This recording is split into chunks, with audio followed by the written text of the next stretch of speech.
Hello. Today we're going to do 3-5 continuity and end behavior. This is starting to kind of get into some calculus thoughts. So something is continuous if you can draw the graph without picking up your pencil. All right.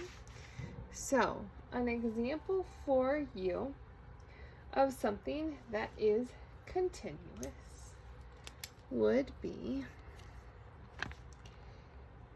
we go down, up, around, up. Sure, that's continuous. Okay, so anything you can draw without picking up your pencil. Something is discontinuous or not continuous. That means you cannot trace the graph without picking up your pencil. So you can't finish the graph without taking your pencil up. All right. So these are different kinds of discontinuity. Okay. The first one is called infinite discontinuity. So there's an asymptote right here. They're both heading towards infinity.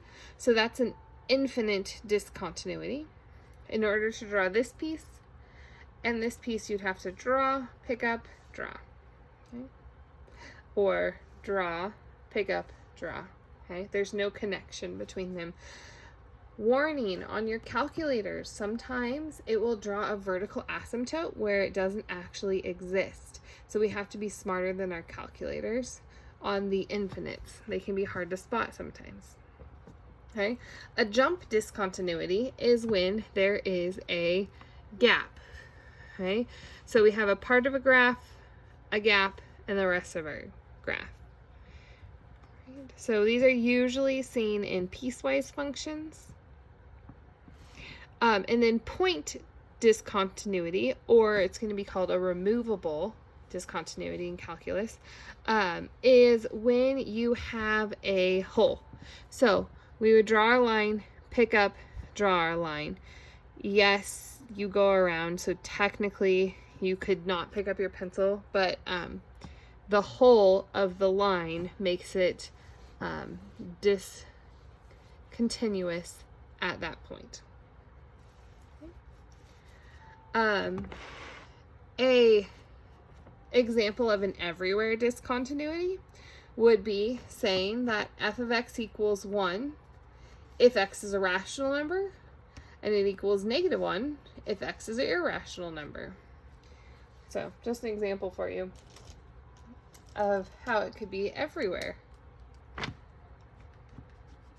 We can't draw those irrational numbers, so this doesn't make sense and it can't be continuous. All right. Continuity test. Okay. So a function is continuous at x equals c if these things happen. So the function is defined at c, or f of c exists. All right. The function approaches the same y value on the left and the right side of x equals c. So for example, right here, if they both approached the same value, even if they were different types of functions, as long as you could draw it without picking up your pencil, that's fine.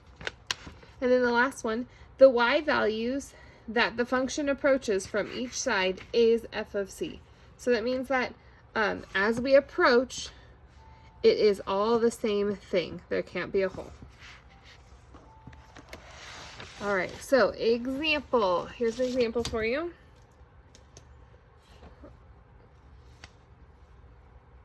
Okay, we're going to look at this in 3 different ways. Okay, so number 1, I'm going to plug it in and see what f of 1 is.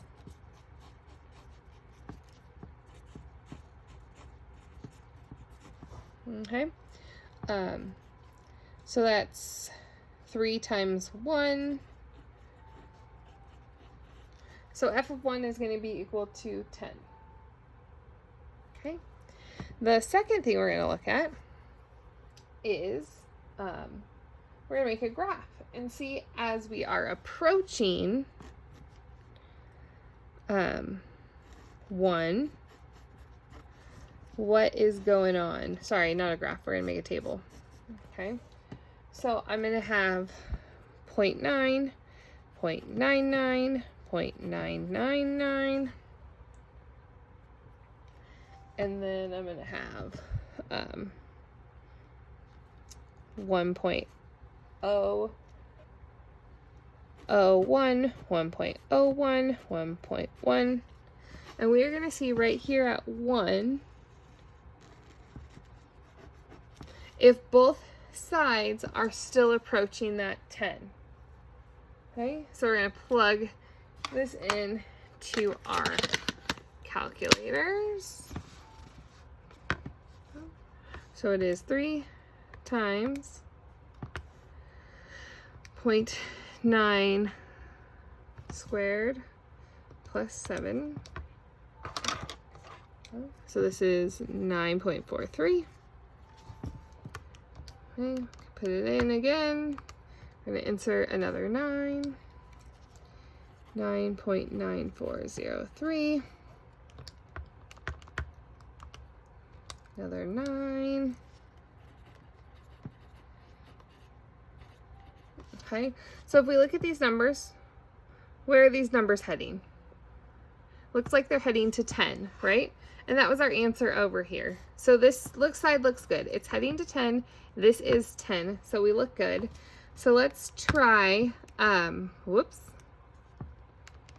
let's try entering these. So 1.001. So that is 10.006003. That's not what I want. I'm gonna delete some zeros.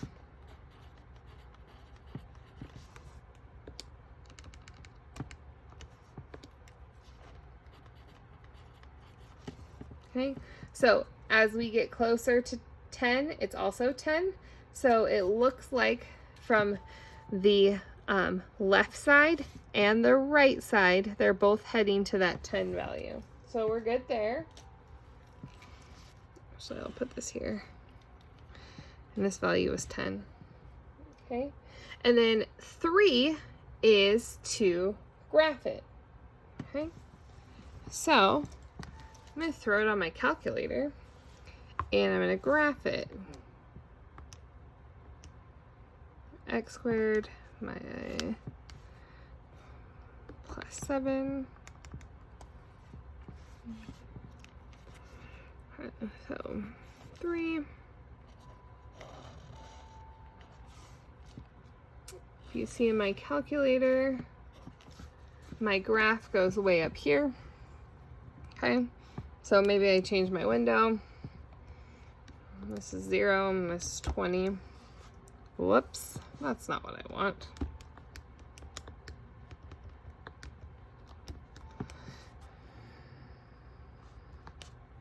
What did I do now? -10, 10. Goodness gracious.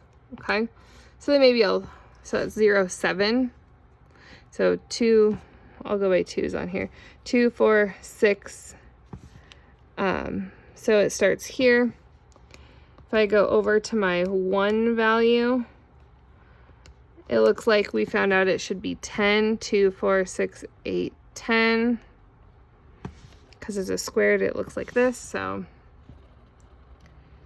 here's our parabola. It shows that both sides are approaching this 10 value, okay, and that's there, so we know that this is going to be in a continuous function. All right, next side, some more examples for us. Okay, let's start by plugging in our tube. So we're going to do f of 2 equals 2 minus 2 over 2 squared minus 4. So that's 0 over 4 minus 4, 0 over 0. Okay, that's going to be undefined. So that means there's no answer there. So is this one going to be continuous? No.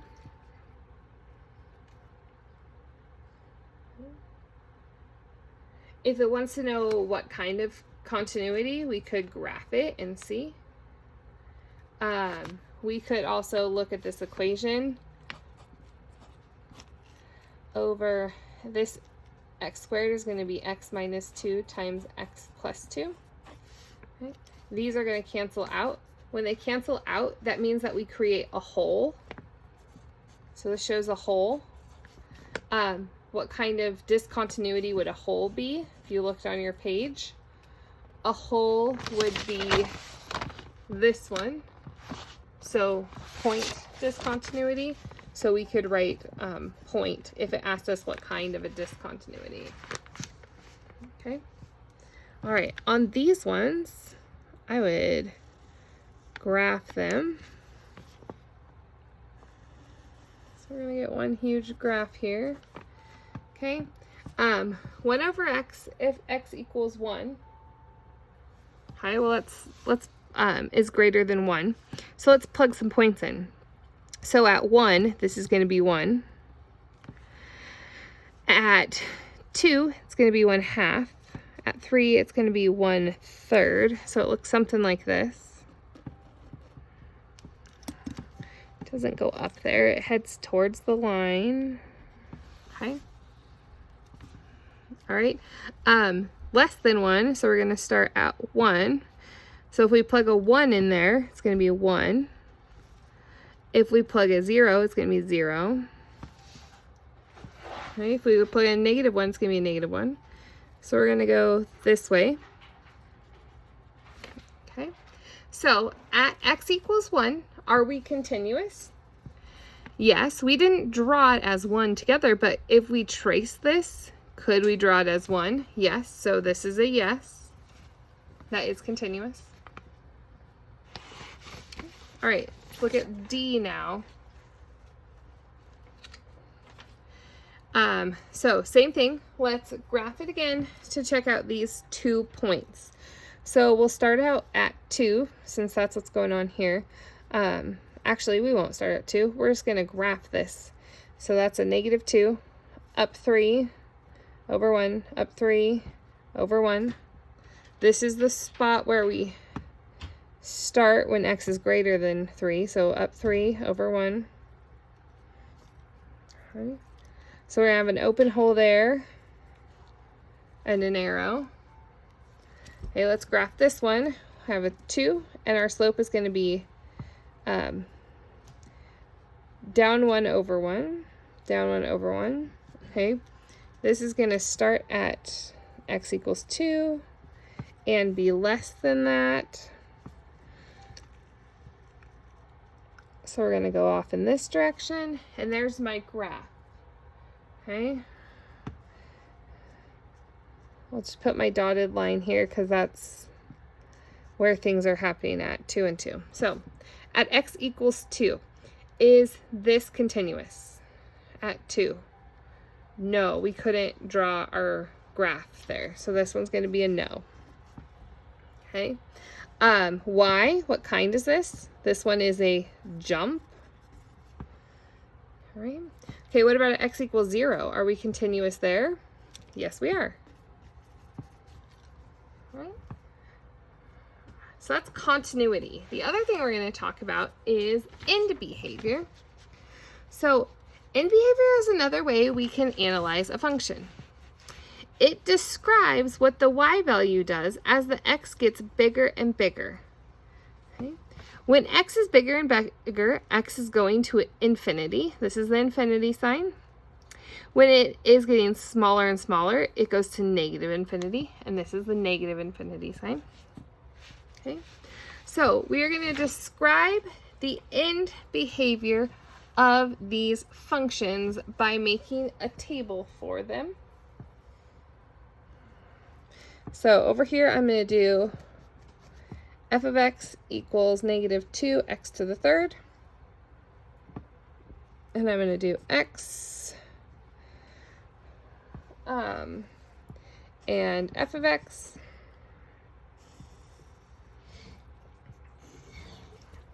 All right, so I am going to put, I'm going to start at 0. I'm going to make this table prettier so I can use that space. Okay, I'm going to start at 0. If I plug a 0 in, I'm going to get 0. Okay, so then we're going to just progressively get bigger. So I'm going to look at -100, -1,000, -10,000. So what happens if I just start to get bigger negatives? And then what happens if I just start to get bigger positives? Okay, so I'm going to plug these into my calculator to take a look at what's going on. Get out of my graph. So I'm going to have -2 times something to the third. So I'll start with 10,000. Okay, so I have 2 times 10 to the 12th. So we're doing some scientific notation. Okay, what if I delete a 0? Oh, I got now 1, 2, 3, 4, 5, 6, 7, 8, 9. So 2 times 10 to the 9th.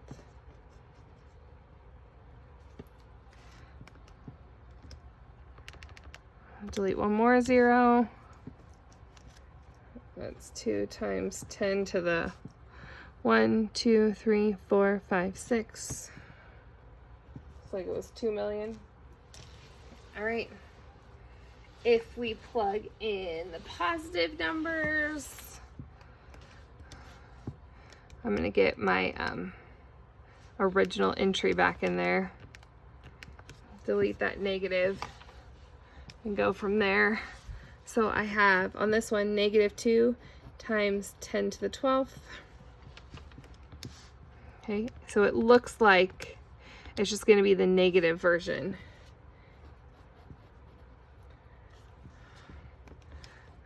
Which appears to be the case.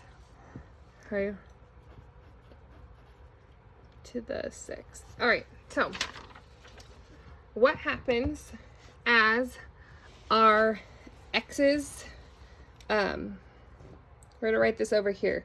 So as our x's get smaller and smaller, they go to -infinity, then our y's are getting bigger and bigger, so they're going to positive infinity. And then as our x's are getting bigger and bigger, going to positive infinity, my y's, it looks like they're getting smaller. So they're heading to negative infinity. This is the answer of what's going on with the end behavior. So we're talking about if we zoom way, way, way, way out, what is going on? That's what's going on. Okay? All right. Let's look at our next one. So I'm going to look at my g of x here. And we're going to take a look at what happens with our g of x. Okay. So we're going to do the same thing. We are going to put 0 here. And we're going to use the exact same numbers to analyze what's going on as we are getting really big and what's going on as we get really small. Okay, to just see our pattern. See that there is a pattern. So I have negative, get rid of everything, negative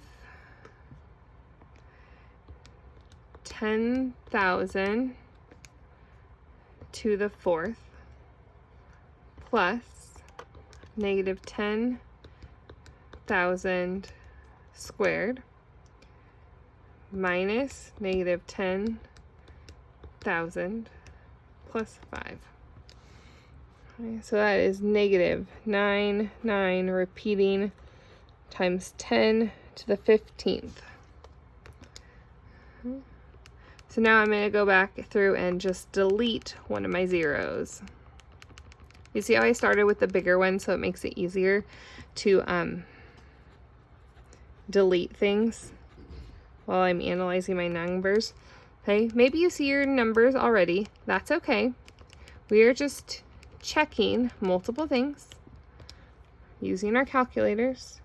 Negative 9, 9, 9, 8, 9, 8, 9, 5. Okay, so if we plug this 0 in, we're going to get 0, 0, 0, 5. Okay, so let's look at this top here.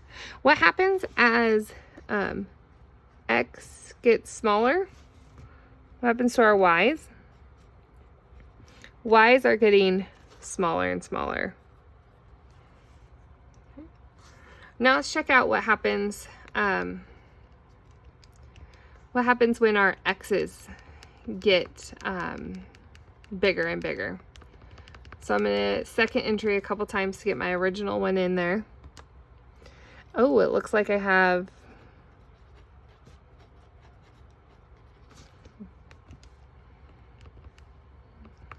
something different going on than the last one. This one's also getting smaller.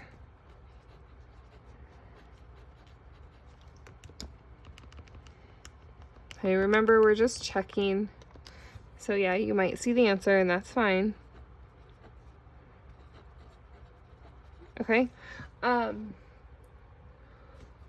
What's going on here? As our x's get bigger and bigger, okay, our y's are actually going to infinity. They're getting smaller and smaller. So this answer is a little different from our last one, and that's okay. All right. Okay, so got a note. See page 163. See what's going on page 163.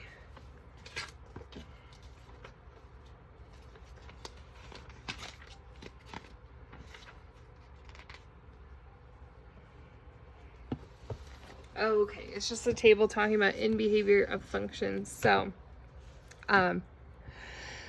there are different ways you can look at your functions.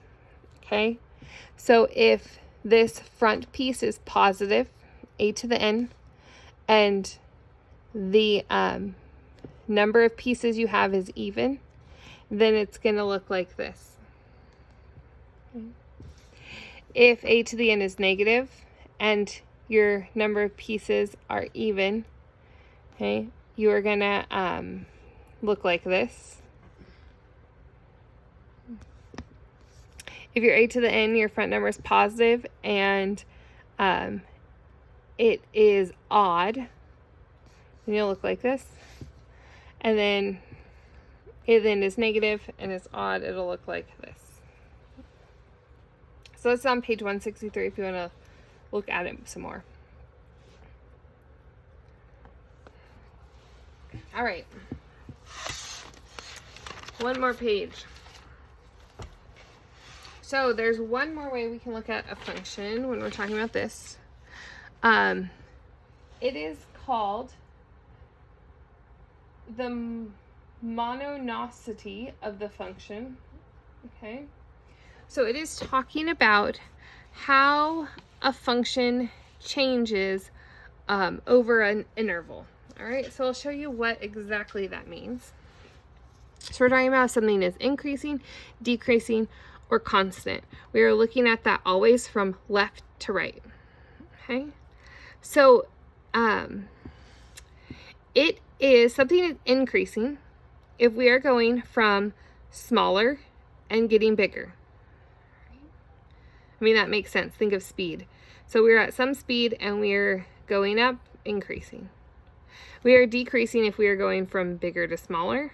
So we're bigger here, we're going less. And then right here, if it's flat, if it's equal, it's constant. So this is point A and point B, and over the time it's the same, so it's constant. Okay. All right. A critical point occurs when there's a change in direction. So right here, when it goes from decreasing to constant, that's a critical point. Right here would be a critical point where it goes from constant to increasing. All right. If you had just a parabola that was going from decreasing to increasing, that would be your critical point. All right.